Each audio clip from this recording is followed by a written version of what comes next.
Many years ago, I found a series that I think I've been pretty well established as my favorite. And before I even get into this, I will bring up why I started with the guild opening rather than spreads from chapter one. So I got a request from a member of my subscription fan base, Kinmano, at a very generous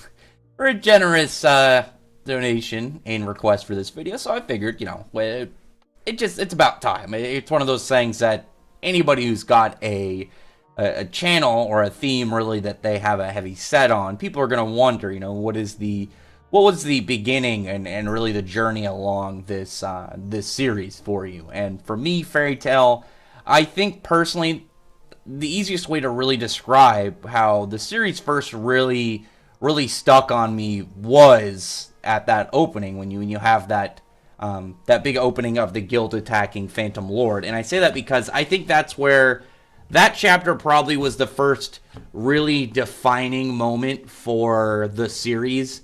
And I know like the first chunk of parts, like you have Natsu initially meeting Lucy, you have the stuff with Everlou, you have everything on Galuna Island and Aragorn and whatnot. But I think up until that point, you're getting the opening of a series, and you're still, you're getting a taste of, the characters and essentially like the kind of tone of the series. But I think when the Fairy Tail Guild pretty much raided Phantom Lord was where it really established itself as what the series is going to be, and what really I think personally made me stick so heavily with the series. And what I mean by that is, when you get through this whole series, you can really you got the whole ride or die. Like the guild is inherently good, but they will put the guild above all else. They're absolutely not gonna really blink twice at if they have to fight good guys in order to protect their own. That's really what the Fairy Tail Guild is about. You're protecting your own crew above anyone else, and then they still inherently do good things, but those good things usually align with what's the benefit of the guild. So a long time ago, this was what was this, 2009, I think, somewhere around 2009. I first took note of the series because I can't remember what the website I was watching anime on. I hadn't really gotten into manga yet. I think the only series I had read a little bit of was like a couple random chapters in some Shonen Jump issues. But it wasn't at a point where I didn't even know that there were multiple magazines. I thought it was just the one. Up until that point, like my family didn't have internet, really, like a decent internet, until I want to say like a year after I think I found the series. But prior to that, I really only watched like what you'd expect on TV. You got Yu-Gi-Oh, Pokemon, Digimon, Dragon Ball. Really anything you'd see, Zatch Bell, anything on like Toonami, when Toonami started to really kind of like pick up. I didn't have Cartoon Network also at the start. I think it was a little bit after I started to get on the internet more that I managed to get Cartoon Network and for my house's TV with my family, and then I ended up finding Toonami, and obviously a lot more series opened up for me. And then I think it was when I first caught up with the Bleach dub, and they just started doing reruns. I don't know. I don't even remember what the reason they just started doing mass reruns. There was like a point in time where they weren't doing new episodes for whatever reason. And I was like, man, I really want to find out what happens next. So I got caught up where the series was on the sub of Bleach. And I was like, damn, well, I want to find out what happens next. And I read the manga. And honestly, when I found Fairy Tail, the first thing that really caught my eye about this series is the fact that Natsu actually used fire, because fire was my favorite element for as long as I can remember. Probably all the way back to like, I think the earliest influences for me when it came to that were Pokemon and Power Rangers, specifically Power Rangers Lost Galaxy. And that was an interesting one because the Red Ranger, he got the ability to also like pretty much have flamethrower hands. Leo was just a badass like that. But when I saw the character, when I saw Natsu having fire, I was like, okay, I'm going to get into this. It looks pretty cool. I got in the series. I enjoyed it, but like I said, it wasn't until around Phantom Lord that it really started to like heavy pickup and just become like a train for me in terms of just nonstop fun. I enjoyed the first couple little mini arcs, but I think the series really just drove it home for me. It was that big raid on Phantom Lord when they're like, we know this is illegal, but we're not just going to sit quietly about this. And they decided to get really aggressive towards another guild for it. And there was a lot of craziness. There was a lot of hectic stuff. Like anything prior to that, you had the mission with Everlou, you had the little battle with the Dark Guild, with Eisenwald, and you had everything going on with Galuna Island. And up until that point, like, the series had a pretty fair tone, enjoyable, but nothing crazy. And then just Phantom Lord, I feel like that's the arc where the series really picks up. And then just after that, you got Phantom Lord, you got Tower of Heaven, Fighting Festival, Racion Seis. He got not as... Edelus was personally probably my weakest arc in the manga for me. That overall, I'm not going to count Avatar and stuff and the Sun Village. Those are like little mini preludes to larger arcs. I don't really count it. It'd be like counting the little part where they're on the beach and then they meet up with crime sorcery before they go into the Grand Magic Games. But when I first started to really watch the anime, I got caught up with the anime, and I think it was shortly after the Racion Seis arc that I started to read more manga. I think I just, like I said, I just dabbled in manga chapters up until that point, and then I found out that you can read it online, because I didn't have a comic book store anywhere close to me growing up, so obviously I didn't have comics, and then by proxy I didn't have manga, and there wasn't a lot of official manga up until that point, from what I can remember, at least at the time. This was more than a decade ago. I mean, I'm sure there was some, but it's not even close to where it's at now. And, obviously, like something like Barnes & Nobles, I had absolutely no access to. So even if there were manga, I don't even know if there were any, like, officially licensed at the time. I'm sure there were, probably like a Dragon Ball or something. But, it wasn't as easy access as it was now. And there wasn't nearly as much. So it was mostly fan translation at that point. I still remember, when you had multiple scan groups on each chapter, and you're cycling through to figure out which one's the best one. Way back when I had Eat Manga and Manga Panda was way more frequent. But the series, I was a little bit hesitant at first picking up the manga, because when I got caught up with Bleach's manga, because Bleach was the first manga that I ever got caught up to, I was like, I had no real incentive to watch the anime, because I was more of like, why am I going to watch the anime if I have the manga? If I'm way more ahead, I know what happens. I never even took into account, obviously, you're going to want to see, badass fights and stuff, animated. You're going to see, character scenes that are way more emotional, and you have, music added onto it, and the characters' voices, and how they end up, portraying the scene. So I was a little bit hesitant on catching up to Fairy Tail at the time. And when I decided to, I went through it. And at this point, it was already my favorite. The anime, by the time that I even considered, reading the manga, the anime had already been my favorite. And it was the only series, why I said I was hesitant to read the manga. It was the only series where I was like, I don't really know if I want to read the manga, because I don't want to lose that, love for watching the anime. And really, it didn't.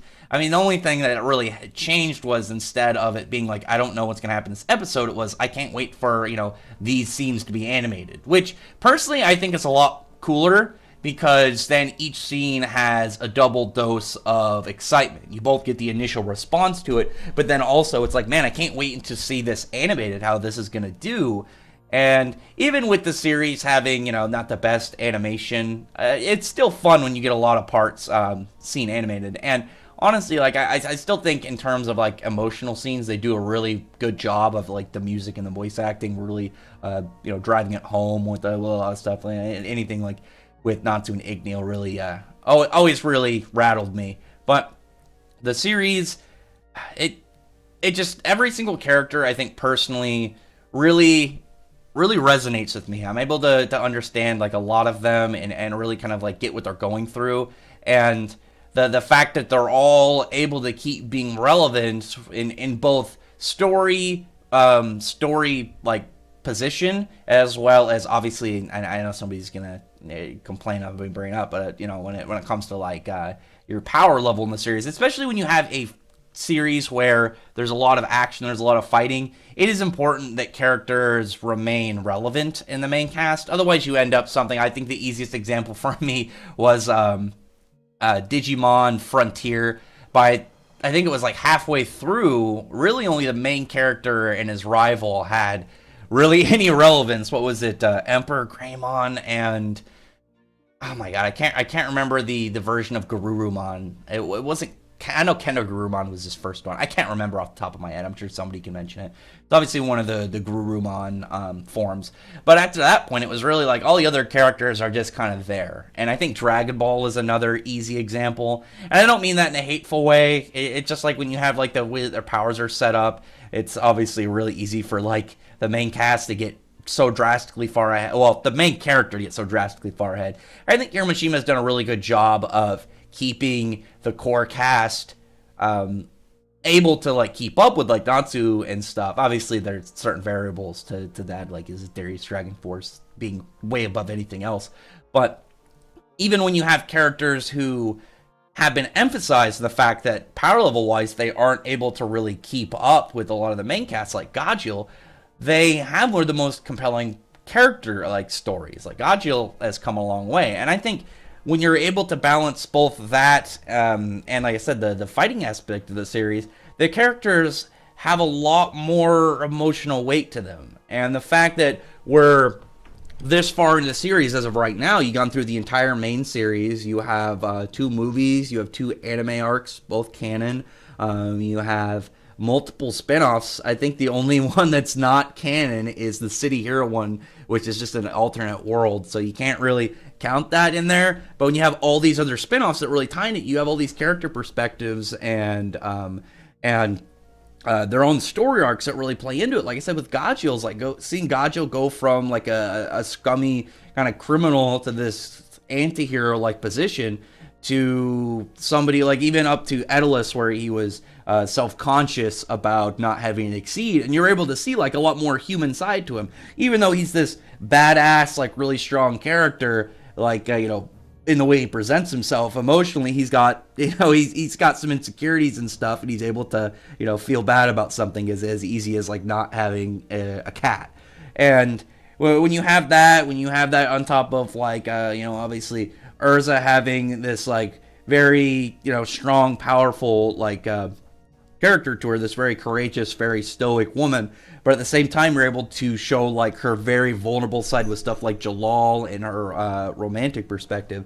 It makes them feel way more human, because you have this character like Urza. I think is one of the easier examples because of just the way that she holds herself throughout the series in terms of like really anything outside of like stuff with Jalal. And you're able to think that, man, she comes off as this flawless, super strong warrior woman, and then you have something as easy as Jalal just presented, and you remember that she, under all of her crazy level of swordsmanship and magic and abilities, she's like a woman with a lot of damaged feelings and past and experiences that really define her and make up who she is.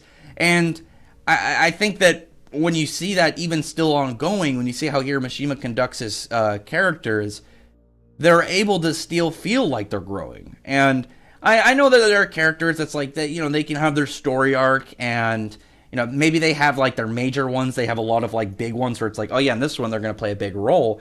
But when that's over, if they don't really have anything going on for them, and you're hundreds of chapters after that point, it just kind of feels like they've become props to the story instead of characters living in it. And I know one of the things that Hiroshima does that I know that the series has gotten a little bit of flack for is he says he doesn't like to plan out a lot of Urza's actions like way further out. Like he likes to plan it. I don't know if he's ever given like a straight like, oh yeah, until I sit down and decide. Like maybe he doesn't decide what she's gonna do until he just like actually sits down and draw said chapter. It really just shows that anything can be anything can change, anything can really form for one of these characters at any point in time, and it makes the series feel more alive. It makes the characters really feel like you're going through their lives. And it's not as much as Natsu, the main character, and he's got his own journey, and then the other characters are just kind of there with him. They all have their own thing, and they're able to keep it going. Like even right now, you have Natsu. He seems worried about like the point when he fought Mercephobia and he couldn't control his powers and he doesn't remember it, and how aggressive he was, and that seems to bother him. You have Lucy with the whole stuff of being afraid of Natsu's fire for the first time. We're not too sure where that story is going to go, but there's obviously going to be some relevance in it. We have Wendy, who was really like hurt by the fact that she overestimated herself and she hadn't grown as much as she thought. We have we have Ursa looking like her whole story with Jalal is finally getting close to a conclusion. Like it's in the final kind of like areas for it. And with especially with Gray and Godchill are really far along their journey when it comes to the romantic interest. And I know some people might say like a romantic interest, that's not necessary for a story. You don't have to have it, but you have to keep in mind that these characters are, you might look at someone like Gray and like, oh yeah, he's the cool badass kind of guy. He's always got like a more calm and collected demeanor to him. But you have to keep in mind he's still a guy and he's still a person. And when you bring in stuff like a romantic interest for these characters, you're able to get more of a human feeling out of them because that obviously any of these characters eventually, you assume that they're gonna, hook up with somebody and, start a family one day. And you see Godchill's doing that. Like he's gonna be a dad soon. And when you look back at where he started in the series and your series at now, you see so many like strives forward. And like with that, you see all the characters right now. You see like Natsu and everybody, and they're doing all this crazy stuff with dragon gods and the dragon eaters guild Diablos and stuff with Eleftheria and the White Witch, and they're doing all these like crazy like story stuff alongst the overall large plot of the story. And then you see Godchill, even though he's kind of involved in it right now, his own personal plot is way more personal, and seeing like him going all the way from scummy criminal who was fine torturing people to a kind of like a big softy on the inside, hard exterior on the outside, softy on the inside, dude who's gone all the way from that to just kind of being some grouchy guy. Like really, Godchill at this point, the worst you could really put him as is being a grouchy dude who is clearly like loves Levi, and you can see like how far they've come, and now he's gonna be a dad, and you see that on both like everything he went through from Phantom Lord and the Sirius Island, Tartaros, Alvarez, and even now amongst all of that like larger stuff going on, you see like again like a way more grounded like event in his life, which is really cool. And I really like that about like how Hiramashima conducts his characters. Now he handles their evolution throughout the story, because not everything obviously has to be about stuff like power levels or what they're doing in the overall plot. You really can like it, because obviously these things are all going to be important. This is a battle shonen, so stuff like power levels, if you want to keep a character relevant in the midst of like when all this stuff is going on, all this action, all these battles, the character's power level is going to be important. And you need that to take part in the overall large story. Maybe some characters, Lucy is an example of maybe a character who's not as high up power level wise. She's still strong enough to be relevant, but she's more emphasized on her intelligence.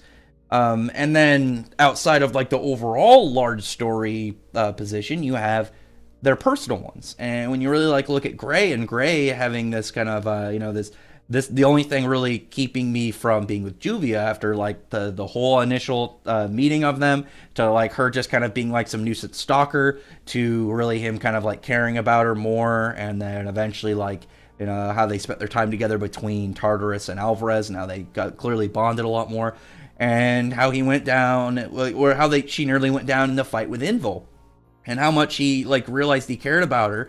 And now the only thing keeping them from being officially together is Gray wants to feel like he's strong enough to protect her, because clearly back with the stuff going to Invul, the fact that he wasn't able to keep her safe from harm and nearly dying, that really bothered him. And in his mind, it's like, why would I,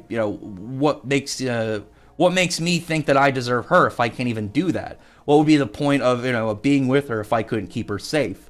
So that's it. It really just ties a really like I want to say living aspect to the series. And really, when you think about a lot of the characters and the themes of the series, when you think like bonds and family and life, the fact that the characters are ever changing, and whether it's big crazy dragon god stuff or it's being a dad, it really gets you attached to them in a lot of ways. And with the series overall, like I don't know, it has its bumps. Like any series this big, especially weekly as it was for over 500 chapters, the only time Hiroshima ever seemed to take a break, and I use break loosely, was when the magazine was on break, because he went 20 years without having a chapter by him within Weekly Shonen Magazine. You got to understand like the level of effort that goes into that, and a lot of big mangaka. I imagine you could look at anything with like that large of a series, and you could find bumps along the road. You're going to find stuff that maybe doesn't fit as cleanly as you'd think. That just comes with the territory of having such a frequently released series and a frequent schedule. Because anyone who's actually looked into how hard weekly mangaka like work and like their hours are crazy. Hiroshima is like a weird anomaly of like how much manga he can freaking hammer out, and especially when they run like stuff like spin-offs. Like he works them so they could be canon, so they can work into the story. So, and you'd be able to get stuff from like a different perspective, from a different character. Have something as something like Wendy's spin-off, where it's way more soft and lighthearted and not nearly as serious. There's a lot of stuff going into the main story, or something like Fairy Tail Zero, where you're getting origins, you're getting a lot of important lore, getting, and as well as like how big events tie together. You even got stuff like the movies, how you're able to just kind of tell like a short epic, but at the same time you're understanding like a lot of how these characters are in the movie because of how they are throughout the story, and events from those can carry over. So there's a lot to the series that I've always really enjoyed. Obviously, I really like the main character. I've expressed how much I like Natsu. Obviously, I really like Lucy too. I think she's definitely, in my opinion, one of the better female leads in shonen. I know some people might disagree with me, and I'm betting a lot of what people bring up is the fact she gets looted a lot. But the fact that she can get fan serviced, on a regular basis, but still remain in, shown to be the smartest member of the team, shown how much development she has, and is able to keep up with all these characters. Like when you think about it, look about like a lot of the big characters. Natsu. He's the brother and created demon of probably the greatest, like non-dragon based wizard ever, and he's got raised by a dragon king. You have Gray, who's like this sad like a tale of revenge, who had to go through this long story, fighting his father, getting his powers, slowly descending into accepting demonic power. I mean, he's literally taking on the power of the thing that ruined his life, and everything's going on right now. Even though I still think he's going to progress further as a demon, but that's currently unknown. And look at Urza, her mother, daughter of a former dragon queen, Wendy, part of the dragon slaying plan, and it's really any of the dragon slayers in there have a really big overall kind of like stuff going on with them. I know Lucy has her ties to like Anna and Layla, but she never came off with like the level of just like sheer like power as any other character. Any of the other main cast has really had like a big flex moment. Lucy's has always been more on her intelligence and the way that she's able to like swap her powers out, like her spirits and star dresses, in order to make the best of them. And the fact she's able to do all these things while being like fan service is amazing. I legitimately think the fact that you have a character who you'd see throughout the series, like, okay, how is she going to get, looted in this scene? But at the same time, you really look at how much she's overcome and how much she's, strided forward. Strided, is that a word? Strived forward in the series, and how she's still able to keep up. And I don't want to take any shots at any series specifically, but really, you can take you can really grab a lot of different big shonen, and the female leads aren't relevant this like late in the game. And I don't mean that in a hateful way. Like I don't expect them to all keep up. Like, but the fact that Lucy's still up, like able to contend with some of these characters is impressive, and she's still able to really keep up with a lot of the main cast. Maybe not like shot for shot, but the fact she's able to still like be relevant and not just be some hindrance to the team is amazing. I've really grown to enjoy a lot of these characters. There's not a lot of characters in Fairy Tail that I have an issue with. I think, well, no one off the top of it. I don't like Mest. Have made it clear that I've never been too fond of Mest. He has a long track record of making situations worse. But throughout these years, more than a decade, like I said, I think it was around 2008, 2009 that I got into the series. I took notice of it. I think it was like shortly after the first episode came out, which I think was 2009. It might have been 2010, but for me, the series has just been it's been a long journey. Just seeing how all this plays out, and at the same time, there's a lot of stuff that I can kind of see here, Mishima. Like I can see stuff that he looks like he's setting up, but at the same time, he still surprises me, which I really like. There's still a lot of stuff that he can, completely bring out of left field and shock me as somebody who has read the series multiple times, read the spinoff, watched watched the anime on top of it, watched the movies multiple times, like analyzed the characters and gone through it as much as I have, and still he's able to, he's able to completely like catch me off guard. I really enjoy that about the series. So the series itself has really stuck with me, and I really don't see any other series having as much of an impact. In terms of like my love for anime and manga and stuff, and really fiction. There's only a couple series that I've been following longer. I mean, like Yu-Gi-Oh and Power Rangers. There's a couple fandoms I enjoy more. I guess I'm not as much of a fan of Dragon Ball, but obviously I Dragon Ball. I knew about Dragon Ball and like Pokemon and Digimon before Fairy Tail, but I can bring those into account. There's not a whole lot that I can really look at it, engage, and say these did just as much, if not more. None of these really have had much of an impact on me. I think the closest series besides Fairy Tail that's had as much of a lasting kind of impression on me was Yu-Gi-Oh! Just because I love the ridiculousness of the series. But with Fairy Tail, it's always been for me personally. I love the story. I like the arcs. Like I said, Edalus is like a shaky for me. I'd swap it out for the Starry Sky arc. If I could take those and put the Starry Sky arc in the manga and make Edalus like an anime arc, I'd still keep it canon. There's still important stuff that happens in it. And take that, make it canon, and just an anime arc. I'd do it. But anyway, throughout the story, when you have all this like all the way through, the story arcs in the plot like I enjoy, but for me personally, the characters have always meant way more for me. As much as like watching Natsu all the way as like it, when you like look at back, especially, I think you can catch a lot more stuff like when Natsu was bothered by Romeo, the fact that his dad disappeared, he wasn't sure if he was alive or dead, and he wanted to, he's like, somebody needs to try and find my dad. I don't know what to do. Not you could tell at the start, like when you find out like Natsu's dad was a dragon, he disappeared. You can say, oh yeah, he's not. He understands that he wants to go and and help this dude and try and find this guy's dad. But then when you read through the series and go back to something like that, you can really feel how much more of an impact that scene is when you understand like Natsu, like and how much Igneel meant to him, and how much like him vanishing really hurt him.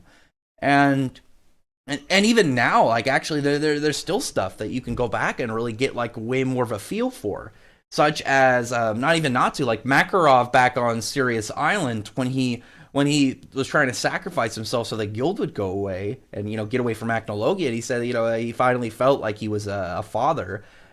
You don't really understand the severity of that until you really look at the drier line. Like Yuri died when Makarov was young. Makarov didn't do a very good with Ivan. Ivan didn't do a very good job with Laxus, and Makarov didn't do a very good job with Laxus up until he came back during Sirius Island, and Laxus got to come back to the guild. But also something like Natsu, like when Igneel told him like that he gave him the power to love another person, You don't even understand the weight of that until like not too long ago, like a little over a year ago in 100 Years Quest, when you find out that male dragons don't even raise their children. Like not like Natsu's relationship with Igneel literally had him go against like the culture of the dragons. And you got other dragons that did that. You have Metallicana, you have Skia Drum, you have Islogia, but you don't see like the level that it like the level of relationship between any of the other dragon slayers and their dragons that you get with Natsu and Igneel. They had obviously he's the main character. You had the by far the most of the story and the relationship shown between them, and just the fact that Hiroshima can use current events to drastically improve older ones. Like, it's not even like the scene wasn't good before. He's able to take a good scene and make it a great scene, and how much more it really like impacts the series up until now. And I've always really enjoyed that about Fairy Tail. I've always really enjoyed the way that the series is constantly just moving forward in both story and characters. And who knows what's next for some of these guys. Kana's back Kana seems to apparently be in the main story right now. Who knows how she's going to really play into the next one. I think Fairy Glitter will play a part in stuff going on with Celine, because like Fairy Glitter seems to work very similar to how Moon Dragon powers work, but we'll see. Anyway, the series, it's really just been a long journey for me, and throughout the series, it's not just been, like I said, going through the story, it's been going through these characters' lives. And I think that Hiroshima, in the way that he's always really done well at portraying character emotions, is always made it so much more enjoyable to read his works. And even early Rave Master, you get a lot of like roughness with it, when he just started out, but you could still feel he was doing that. And how much he really wants to make a lot of these characters feel human as the story goes. Even ones that aren't human, like even Happy. He's a little cat guy, a little Exceed. And he still has like a lot of pretty good development, like back in Edalus, and then you see some of the parts in like Alvarez and his own spinoff. He got a lot in his spinoff too. But yeah, I think this is pretty good. It's been a little over a half hour as I've been going off on this. I know, like, it started out more of me talking about the series, and I could still mention a couple other small things if you've made it all the way to this. I didn't really want to focus more on like story like at the time of reading it. I guess you do actually. That's a pretty good video. I could mention like when I first saw Actilogia, I didn't think he was a dragon. I thought he was like some giant demon gargoyle or something. Because we hadn't really seen much for Hiroshima's dragons at that point. We hadn't seen a lot of his dragon designs.